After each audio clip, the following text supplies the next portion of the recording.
Hey, it's Tim, Pickup Truck Plus SUV Talk, and today I got something special for you.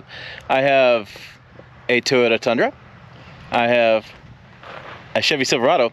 Now, typically what I try to do with these videos is I tend to put like highest trims against each other, whatever, as much as I can. But if you follow the channel, you know it doesn't always happen. So in this case, I bought that 2022 Toyota Limited. That's the Toyota Tundra Limited trim, I should say more accurately, for the channel for this year for review. Chevy sent me a High Country. Now, the High Country is great because it has lots of features and everything new and things I can talk about, but those always make it apples to apples. And so I was driving the High Country this week and I thought, I can't really compare these. And I thought, wait a minute, I kind of can because it's something crazy happened. I looked at the Monroney, the sales stickers, and this one is $68,000, fully loaded, four-wheel drive, crew cab. It's got 6.2 liter V8 High Country. And this one, which is not even nearly the top trim, it goes SR5 Unlimited. This one's $61,000, or no, excuse me, $60,000. I had it 61 in my head. $60,000. So the difference, do the plus, the minus 2, divide by 2, carry the whatever, is $8,000. $8,000 separates these two trucks. So that'll be fascinating to look around and see what the differences are and see if it's worth $8,000. And for those keeping track at home, the Toyota Tundra Capstone, which would be the competitor to this with the white interior, is $74,000 MSRP. So really, we don't have that much difference as far as when you go higher trim levels. As far as, price, well, the Tundra is a lot more expensive.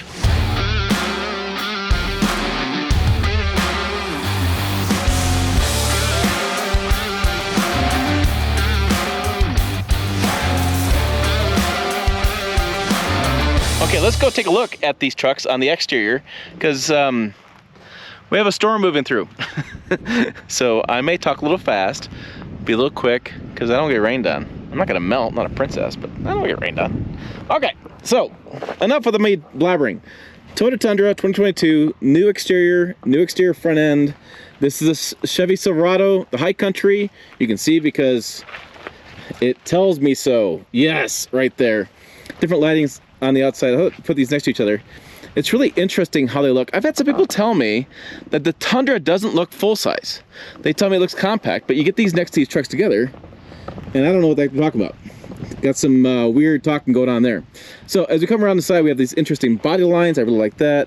We have, these mirrors are body color matched, and we have chrome all the way around. Again, capstone, different trim levels, platinum, have different front end, different grille. You just gotta bear with me for a minute. We have the Tundra spelled out in the back. I did put the step on. That doesn't come factory on the Limited. It does come in higher trim levels. 4x4. Here's our bed. Goes down. Tundra spelled out there. Tied on hook placement. Plus we have places for 2x4 separate stuff up. This is a resin bed. It's plastic. Basically, it's a high quality plastic. It won't rust. There is a little bit of an angle here. That's just the way to take it out of the mold. They have to get a little angle to come out. It doesn't come out flat. We have the rail system. Moves around. Good tied on spots. Come around there. We have the other side. So this is the Limited. I have the TRD Off-Road Edition package. TRD, not Off-Road Edition. Jeez.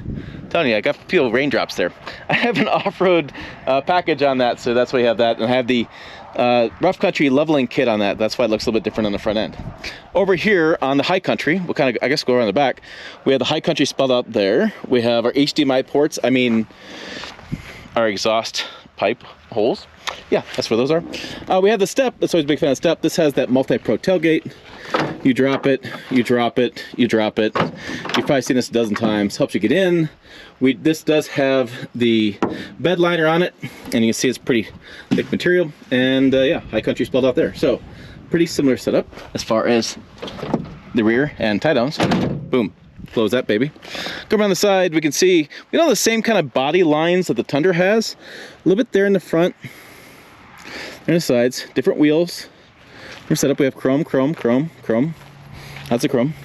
We have Silverado in like a bronze there, which is kind of cool looking. The High Country there. We don't have body color matched. We have black, cheap plastic black with chrome on this case. Again, different trims go different ways. Oh, I just spotted a little bow tie. Come around the side and we can see the front end there. That's 6.2 liter. So that's what we have for those as far as the exterior. Let's talk about this interior, and we'll start with the Silverado. I have the easy to open doors, right? To lock, you press open, lock that unlock, opens it up. We have the rail comes out, the step rail. I do have the really coolest thing ever, VIN specific trailering and towing information. So in this case, it says my max payload is 1,672 pounds, and my gross vehicle weight rating is 7,000 pounds, and my max towing for conventional trailer is 13,200 pounds. So that's kind of cool. I like having that there. This has got the most interesting interior in that it's got blue with the wood, High Country spelled out there, the Bose system there, okay? And then we have the interior. The seats are been really interesting. Really comfortable. Thank goodness. About time. I've been complaining about GM seats for a couple of years now, and these are much better. Holy cow. But they're only available in the higher trim, so another knock on, you know, smaller, less trim trucks. Seats aren't different, but these are different. These are nice. It does have the entry exit. You can set that up where it moves back and forth as you want to.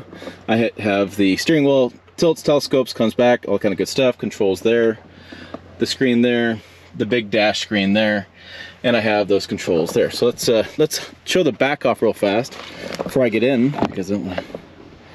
Just right. So again, we have that interesting blue, which I kind of like it.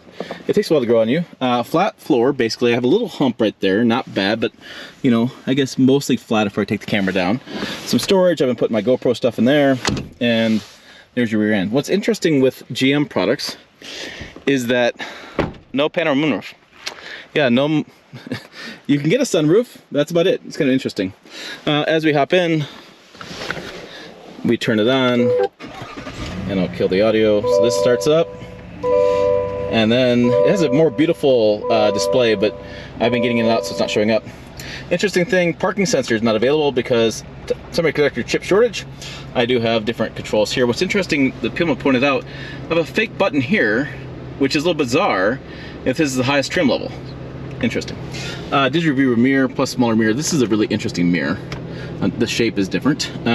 There's the rest of the interior. One of the best places I've ever seen for charging your cell phone. Drop it in there is perfect. And we have some storage and some chargers there. I have wood over here, which is interesting. My son found this out. Boom. It's actually a separate tail glove box down below. High Country badging there. So that is basically the interior of this Chevy Silverado High Country. And I do have a heads-up display as well, which never films well, but it's like right there. Yeah, shows everything that you need. So, good stuff there. Okay, so moving along to the Tundra. Let's check this baby out. So, come over here. Okay. Here is our Tundra interior. I do have, this is a great feature, hand that rest there, long distance traveling. Some seat positions here. I have two here. I think that's got like a 3. But pretty similar. My mirrors fold in, I have controls there as well. Same with over there. You can set the mirrors to lock. They'll fold when you lock the doors. I have this a little bit dirty, sorry. We actually do use this truck quite a bit. I have some rough country steps I put on. And we'll go ahead and hop in. Well, actually, all right, I'll get the back in a minute. Hop into my wife's seating position, which is not mine. But the big screen there, the big screen here. I don't know if I'll get out because I'm in her seating position. The mirror is interesting. So this is the more traditional shape, and we have digital rear view mirror there as well. And then this screen pops up with Heather's information. I do have center console. You just see the big difference here. You just see how much different this is set up versus the Chevy. Everything's a little bit closer, bigger bin though, and storage, little storage tray on top. Higher trim levels. This actually has a piece of styling on top of it for higher trim levels. There's different trim levels here as well. This is different styling on it. And then coming around the sides, there's your seats. Now, I'm gonna get out because I can't. I do have the analog display with digital in the middle. You can get full digital in the higher trim levels of the Tundra. So, no argument there. Okay, these seats are soft tech seats. They've been really comfortable, and there has been some reports of cracking here. I haven't had any problem with mine yet, but I can see where that's going to happen. But overall, these seats have been pretty comfortable. No complaints there. It's like a plastic leather combo thing or other. Okay, in the back, we have a little bit different setup. I have the little more hump that's been controversial for a lot of folks, but you get the bigger storage. So tons of storage space in there that's covered versus like no storage over there really, but you have a flat loading floor. So it's just some differences there. Panorama roof, and then we always have the ultra fantastic rear window goes all the way down. So that's the Toyota Tundra. Let's look at payload real fast.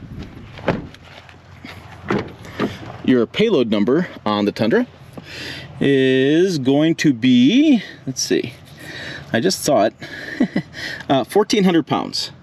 I don't know if I can move the camera just enough, but it's 1,400 pounds of payload, and I think towing number is about the same. I think we all have our own personal limit on how much we're going to tow with a half ton. For me, it's about 8,000 pounds. These trucks are both capable of towing more than that, so yeah, you're doing good there. The 6.2 power delivery is really good. It's solid. It performs really well. It's really quiet truck to drive around in, so I've had no concerns there. Really quiet, powerful engine, smooth. You don't have to use premium fuel for the best performance. The Tundra, the 3.5, is a little bit peppier. The 3.5 twin turbo V6, a little bit peppier. I will say a little bit louder because they have the fake exhaust note into the cabin. This cabin's not as quiet as the Silverado is. Regular fuel, 87 octane with that for peak performance. We'll put some numbers on the screen as far as estimated fuel economy numbers, things like that. I can tell you that lifetime of driving it, I'm probably 17, 18 on that. As I drove for a long road trip, I went to Cheyenne with it with the kids, so I can put some information on the screen as far as some video I took on the fuel economy I was getting and driving down the road. This one, the Tundra, I've gone everything from 16 to 23. It just really depends how you drive. So that 6.2 liter all day is 17, 18, really. This one depends on the day. So it's a lot more different for fuel economy. You can get better fuel economy out of the twin turbo V6 than you can with a 6.2 liter V8. You just gotta understand the drive differences. You gotta learn how to drive them a little bit different. But overall, I mean, they're very similar trucks. I can't say that one is really stands out to me as massively better than the other. They're both different. I kind of favor the interior on this one as far as the setup goes. You know, with my phone having a place and with that all looking the way it is, than I do the Tundra. That Tundra bin is bigger. The center console is bigger. But as people know that had truck's center consoles, the bigger it becomes, the more the stuff you really want goes to the bottom. It's like a junk drawer. Everything you put in goes to the bottom. I will say it's interesting that this has got the storage on top. You actually can see it. The Tundra has, I'll show you this, storage on top right there, but it's really hard to see when you're inside a truck. It kind of hides, so you have to get go one of those deals. So look, just again, just some differences.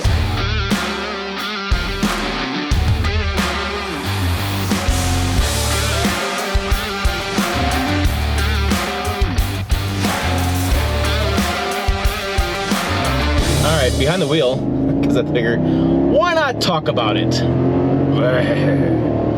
Yeah, I mean, I think the Tundra's a little bit faster. This one is more refined. And I know somebody's gonna look up the 0-60 times, they're gonna argue with me about it's just a butt feeling I have. Butt dyno. They call it butt dyno. A couple of things I want to talk about was that the Tundra has a electronically locking rear differential. In the Chevy and GM products, they have the A80 locking differential, which means it automatically locks for you when you're in a situation they want both wheels to be turned at the same rate of speed. The Tundra, you have the control of the button. This one's auto. Also, speaking of auto, this one has auto four-wheel drive, which is a big fan favorite of this channel. When you put it in auto four-wheel drive, it will engage four-wheel drive. The system senses things are slipping, things are happening, what's going on. It's really a useful feature in the winter time, things you just don't know what the conditions are. You just put it in there and it'll engage four-wheel drive as it needs to.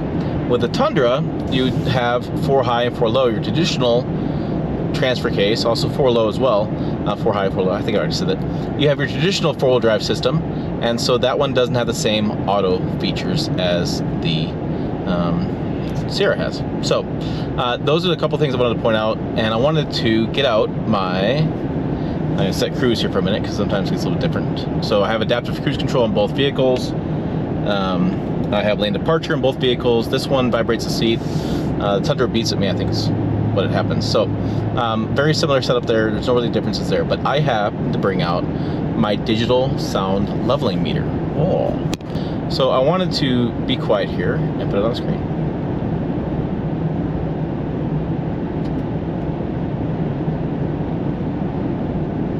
Okay, 65.9, what I looked at, 62 on the screen. We're gonna ask video editor Phil to go back to the video we did in the Capstone Tundra and talked about the acoustic glass. All right, so we are at 55 miles an hour, and let's see what this says.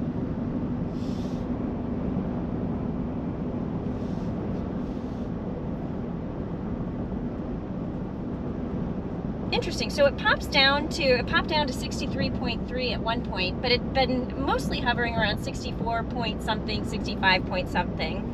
I believe the numbers are pretty similar. Now the Tundra with acoustic glass layer in there, it'll take away some of the sound in the cabin. It's on the side windows and the front window, if I recall correctly.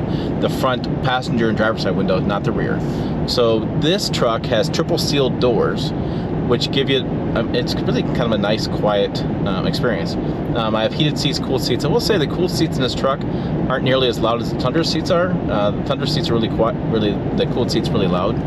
But overall, I mean, the Tundra, if you haven't been in a new Tundra yet, man, the ride quality is a lot better, the performance is a lot better, and again, the fuel economy in that truck will be better than this GMC Sierra.